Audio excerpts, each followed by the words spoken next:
네, 우리 정치권이 후진성을 면치 못하고 있다. 87년 정치체제 극복해야 한다. 새누리당 김무성 대표가 어제 한 발언입니다. 내년 총선 공천 놓고 친박계와 대립하고 있는 상황에서 개헌론으로 들릴 수 있는 얘기입니다. 87년 체제, 잠시 뒤 말씀드리겠습니다만 87년은 전두환 그리고 노태우 이 군사정권을 극복한 민주화 운동을 통해서 개헌이 이루어진 시기입니다.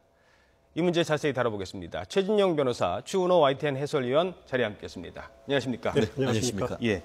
자, 먼저 어제 그 발언을 좀 듣도록 하겠습니다. 광복 70주년 기념사였는데요. 김무성 대표의 발언 직접 들어보시죠. 87년 체제는 적어도 아시아권에서는 가장 완전한 민주주의를 가져주었지만은 여전히 진영 정치와 또 일부에서는 여전히 개파 보수 정치 같은 후진성을 면치 못하고 있습니다. 자, 87년 체제. 저 발언을 조금 더 제가 좀 앞뒤 부분을 좀 설명을 드리면요. 정치적으로는 87년 체제를 극복하고 경제적으로는 97년 체제를 극복하자 합니다. 경제적 97년 체제는 IMF를 말하는 거고요. 그렇습니다. 그러니까 IMF 직전 상황이겠죠. 네. 그러니까 재벌 위주의 차입 경영. 그리고 87년 체제라는 게 과연 무엇이냐? 아직 개헌이라고 얘기하진 않았는데요.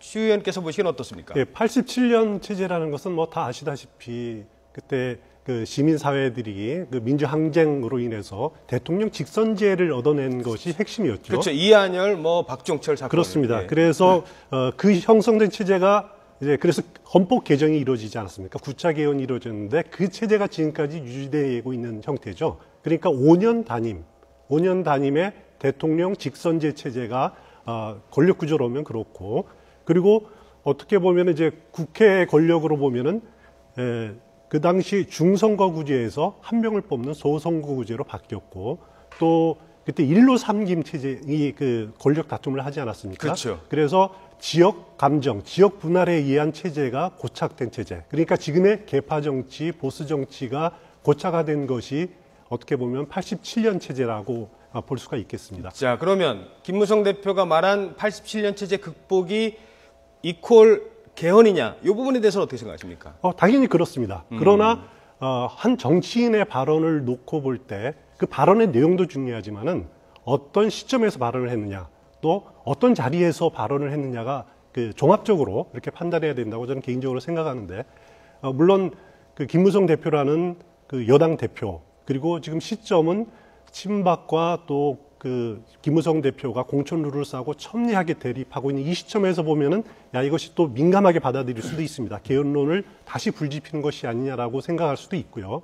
그리고 지금 김무성 대표가 나름대로 이렇게 좀 밀려 있는 상황에서 개헌론으로 반격의 불씨를 살리는 것이 아니냐, 이렇게 보는 시각도 있을 수가 있습니다. 자, 그렇다면 왜 지금 안 그래도 친박계랑 지금 공천 갈등하고 있는데 왜 지금 간접 개헌론을 들고 나온 걸까요? 그런 것 같습니다. 이 부분에 대해서는 맥락이 상당히 중요한 것 같습니다. 사실 다른 것이 아니고 명시적으로 사실 지난번 올 초 같은 경우에는 그 김무성 대표가 그 상하이에 가서 기원 발언을 했다가 그 대통령이 이거는 경제를 모두 빨아들이는 블랙홀이 될 것이기 때문에 부적절하다 얘기를 하니까 한국에 들어와서 바로 사과를 했지 않습니까? 그렇죠. 그 이후에 나오는 어떻게 보면 기원론과 관련된 의미 있는 첫 발언이다라고 해서 지금 언론의 주목을 받고 있는데요.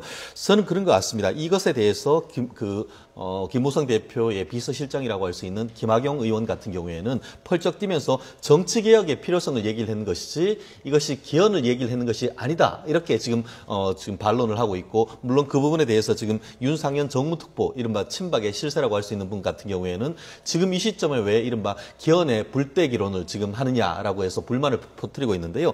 사실 어제 그 김무성 새누리당 대표가 얘기했는 것은 87년 체제는 아시아권에서 가장 완전한 민주주의 체제를 가지고 왔다는 점에서 나름대로 지금 그 87년 체제의 공을 얘기하면서 뒤에 하나의 사족을 붙인 것이 여전히 진영 정치와 개파 보수 정치의 후진성을 벗어나지 못하기 때문에 그와 같은 부분을 혁신해야 된다. 지금 보면은 개헌론 자체에 방점을 찍었다기보다는 말에 있는 언급 내용을 봤을 때는 지금 그 김학용 비서실장 얘기하는 대로 지금 그 정치개혁의 필요성에 방점을 찍고 있지만, 그럼에도 불구하고 이 모임 자체가 광복 70주년 대한민국 틀을 바꾸자. 그 틀이란 것이 이른바 87년 체제에 말한 헌법이란 점에서 결국 그 김무성 대표의 그 마음속에 있는 본심을 드러낸 것이다라는 취지에서 언론에서 상당히 주목하는 그런 맥락인 것 같습니다. 그래서 좋습니다. 그러면 이제 개헌까지는 직접 언급하지 않고 이 문제를 개헌론까지 확대 해석하지는 않기로 하겠습니다. 그게 뭐 본인들이 주변에 있는 분들이 거기까지는 아니라고 하니까. 그런데 뒤에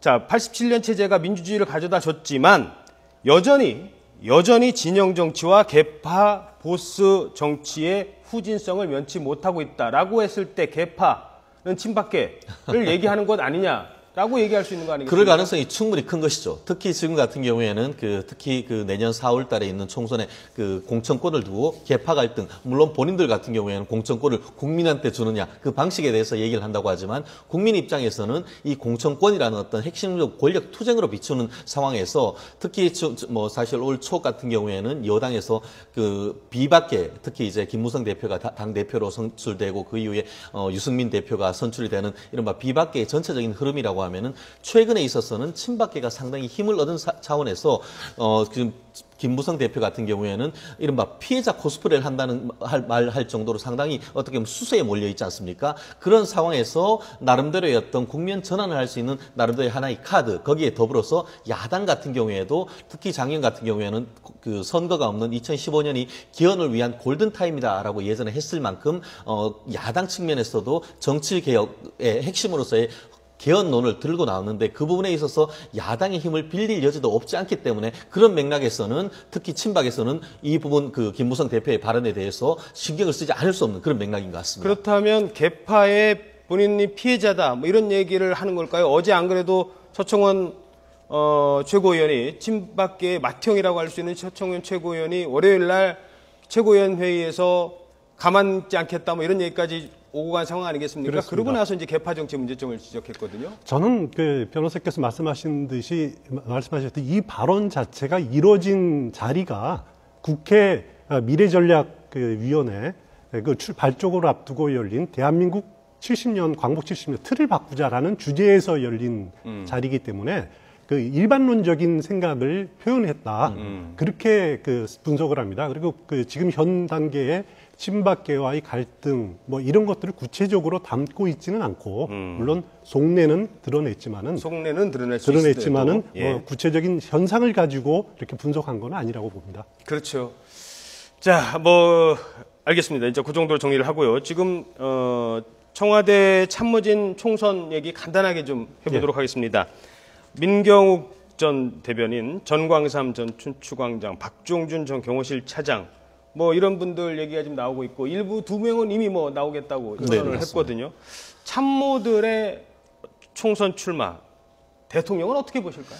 그렇습니다. 사실 이 부분, 특히 공천 룰과 관련되는 부분에 있어서 상당히 이례적으로 지난 초 같은 경우에 박근혜 대통령이 미국에 갔다 오자마자 이른바 전략 공천과 관련되는 것이 아무런 그런 의도도 없고 이른바 그럼에도 불구하고 또 안심번호와 관련되는 오픈 프라이머리는 5대 불가론을 들고 나오면서 그 부분에 대해서 지금 전체적인 어떤 야권이라든가 비박계에서는 이게 청와대에서 전략 공천을 하려고 하는 것이 아니냐라는 논란이 있으니까 거기에 쐐기를 박는 발언으로서 이 2명 이외에는 더 이상 자출로는 없다라고 선을 그어버렸지 않습니까? 네. 그러한 점에서 어떻게 보면은 지금 4대 개혁 중에 이제 노동개혁과 어떤 공공개혁을 넘어서 이제 뭐 금융개혁까지 가는 시점에서는 내부적인 단속을 하고 외부에 있어서 야당도 지금 보면은 박근혜 대통령에 대해서 탈당을 하는 등 그런 부분에 대해서 쐐기를 받고 업무 자체를 열심히 해나가겠다는 그 메시지가 하나 있을 테고 또 하나의 메시지는 지금 말씀하시는 대로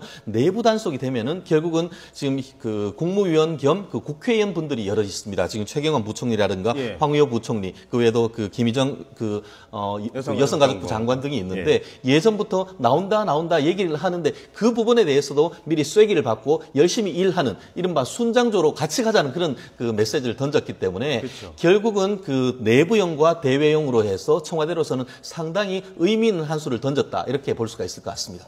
어떻게 보십니까? 지금 장관들 경우에는 공직 사퇴 기간이 1월 13일까지입니다. 내일 1월 13일. 그러니까 선거 90일 전이니까 아직까지 시간이 많이 남았죠. 정기국회 마치고 예산안 처리 다 하고 남아있는 경제 살리기 법안들 다 처리하고 그때 사퇴해도 그때 개각이 이루어져도 문제가 없습니다. 그렇죠. 일정 1월 달, 내년 1월 예. 초에만 해도요. 그렇습니다. 네. 그런데 조기 개각론이 나오는 배경은 뭐냐면 물론 이제 최경환 부총리 같은 분은 지금 금융개혁, 노동개혁 큰 과제들이 있기 때문에 그거를 마무리해야 되지만은 일부 장관들에 따라서는 큰 개혁 과제가 국정 수행 과제가 지금 마무리돼 있다. 예산안 처리 말고는 큰 그 국정 과제에 큰 게 남아 있지 않다. 그래서 일부 인사들에 대해서는 조기 개각이 이루어지지 않느냐 이런 관측과 시나리오도 있을 수는 있습니다. 물론 예. 그 증명된 건 아니고요. 청와대에서 그 문제를 가지고 아마 고민을 하고 있을 겁니다. 알겠습니다. 장관들의 총선 출마 여부는 뭐 당장은 아닐 것 같고요. 좀 더 지켜봐야 될 것 같습니다.